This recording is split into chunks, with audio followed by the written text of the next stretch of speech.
নমস্কার, কবি সলিল চৌধুরীর কবিতা একগুচ্ছ চাঁদ। উত্তরাধিকার সূত্রে পেয়েছি শুধু একগুচ্ছ চাঁদ। ছোট বড় মোটা বেটে নানা রকমের নানা ধরনের চাঁদ। মা বললেন, যত্ন করে তুলে রেখে দে। তারপর যখন বয়স বাড়ল, জীবন এবং জীবিকার সন্ধানে পথে নামতে হলো। পকেটে সম্বল শুধু সেই একগুচ্ছ চাঁদ। ছোট বড় মোটা বেটে নানা রকমের নানা ধরনের চাঁদ।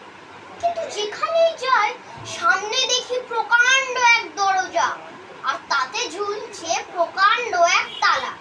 পকেট থেকে চাবির গুচ্ছ বের করে এ চাবি সে চাবি ঘোরায় ফেরায়, লাগে না কোলে না।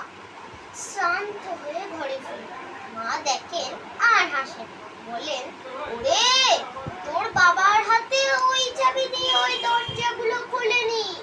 শুনেছি নাকি তার বাবার হাতে খুলতো। আসল কথা কি জানিস? এসব চাবিগুলো হলো সততার, সত্যের, যুক্তির, নিষ্ঠার। আজকালের ওই চাবি দিয়ে সব দরজাগুলো খোলে না। তবুও তুই ফেলে দিস না। তুইও যখন চলে যাবি তোর সন্তানদের হাতে দিয়ে যাস এসব চাবির গুচ্ছ। হয়তো তাদের হাতে, হয়তো কেন, নিশ্চয়ই তাদের হাতে এক